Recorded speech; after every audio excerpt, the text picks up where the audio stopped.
Dandadan. And with that, I'm going to pass this one over to Brian. All right. We're in Dandadan mode.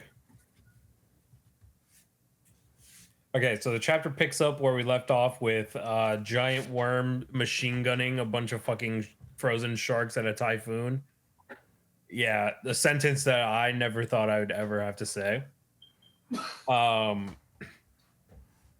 And they it looks like the typhoon is starting to kind of strike back a little bit by kind of raising the winds or flinging sharks at it. Momo starts flying around and Jin chases after her to try to get her. But she is slightly out of reach, which causes her to fly off from the roof of the plane. And as she's kind of flying towards the like I guess the fin, like the tail of the ship, Zuma shows up in Umbrella Boy mode and catches her. And as he's kind of like trying to get back to the rest of the squad, he slips and Jin jumps out to try to grab him to make sure he stays on board. He asks where Momo is, and Zuma confirms that he has her.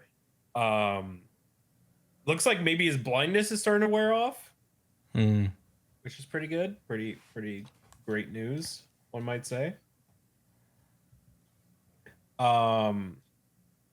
And we continue with the murderous trio shooting sharks at the fucking typhoon. And they're kind of like, how many of these sharks do we got to shoot? How many do we got to shoot at it? The bastard typhoon's not weakening one damn bit. And Momo kind of gives them the green light to keep on shooting at the sharks. And as they continue shooting at the sharks, I guess the nostrils from the typhoon shoots out two frozen sharks at the worm, blowing a hole in it. And it's kind of like barely standing. It is like there is like a thread of this worm attached to the plane. As we see that the sharks continuously jam up the typhoon's nose, and it shoots at them. But as the worm is like kind of detached from the plane, Momo uses her powers to grab onto the worm to keep it attached. And as that kind of happens, Jesus, this is insane. Like they, I guess, all start falling off of the plane. And everybody's kind of losing their shit. But Momo comes in clutch once again and kind of has her powers go through the body of the worm, out through its mouth, to make it so that it's flying, I guess. And Jin asks how Momo is doing it, and she says it's just like a carp windsock. The worm's effectively a tube now, and she's using her so she used her power to punch a hole right through it. So it's flying like a kite. So she goes, "Hey, old bag, pull the head up." And she pulls, oh my god. She pulls the head and they start ascending higher into the sky. And they kind of get like this huge view of the atmosphere from this raised height, and they enter the stratosphere. And oh my god, in a huge, beautifully drawn 2-page spread, literally inside of the eye of the typhoon is a giant fucking eyeball, which honestly I should have seen this coming. I should have seen this coming. But goddamn, it looks so fucking beautiful. This entire 2-page spread with a legit eye, like a gigantic eye in the middle of this typhoon. And that's where the chapter ends. Josh, what are your thoughts? I think this was a beautiful chapter. Like as far as like page by page art wise, it beat out Kagurabachi, which is tough, and it beat out Sakamoto Days, which is on fire this week too, as far as the art goes alone. This is an incredible situation, and I'm this worm is floating through the sky, and they got to the top of the storm and seen a literal eye. Of course, that right. I mean, did none of us say that was going to be the case, that there would be a literal eye? You know, I was wondering where the eye was the entire time.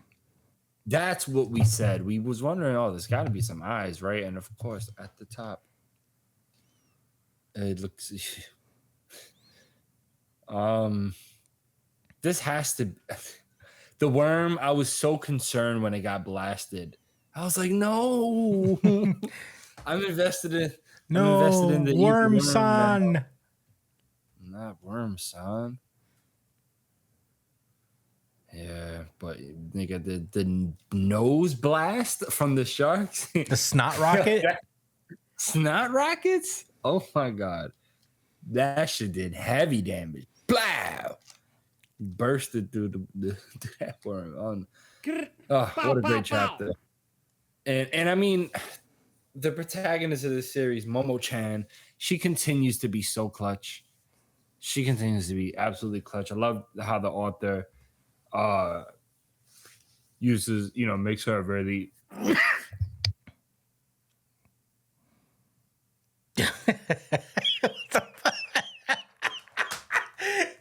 Damn, dude, we really started to stumble at the end here. Damn, that's crazy. That was nuts.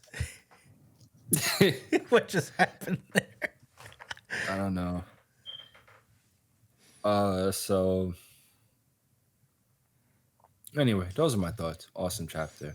Chris, what are your thoughts? Oh man, where do I even begin? I mean, this guy's imagination is crack levels. I wish I had the level of just don't give a fuckery that this guy has. When they say, just draw shit for you, I feel like he took that personal and totally did that forever.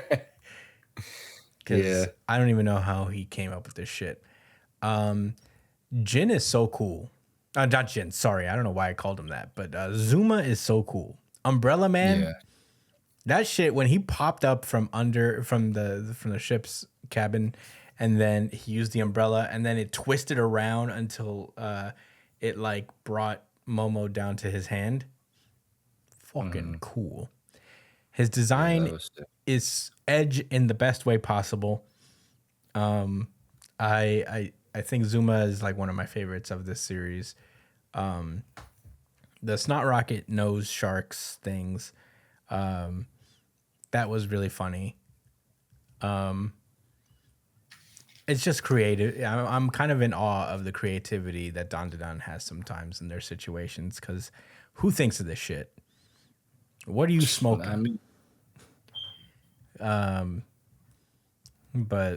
yeah, and this 2-page spread, it's funny enough that this is a ridiculous situation, but he pairs it with the most detailed artwork that you'll see. So I can't wait to see how this even goes, because I wouldn't even, if you were to ask me to guess what would happen on Momo's trip to this fucking shrine or wherever they're going, I would not have suspected a human typhoon would show up with a gigantic eyeball in the middle that shoots sharks out of its nose. So, what am I going to say? I wouldn't have guessed that either. Yeah, Dandadan's insane. But those are all my thoughts, really. Brian, what did you think? goddamn this series.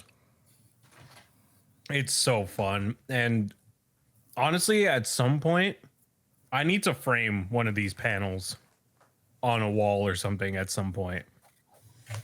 Yeah. Because goddamn, like there have been there, and the problem is there's too many options to pick.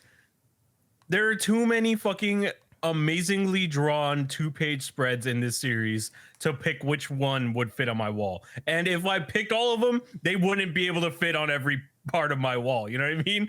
There's so many. Like this guy is genuinely so unbelievably gifted.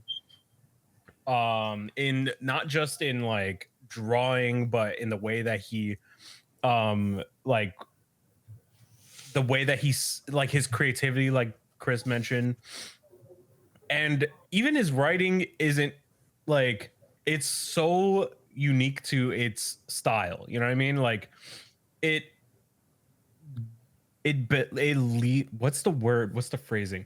It borders the line between humor and seriousness so fucking finely. It treads that line so insanely close that like you just don't know what to expect every time you pick up a chapter of Dandadan.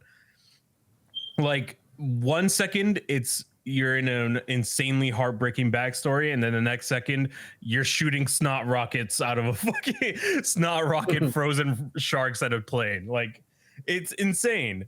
And that's truly this series' brand in its own unique way, and I look forward to it literally every fucking week. It is so fun. But those are my thoughts. Hell yeah. Yeah, we're coming up on 200 chapters of Dandadan, actually. Nice. This is 197, so soon enough we'll be celebrating 200 chapters with Dandadan.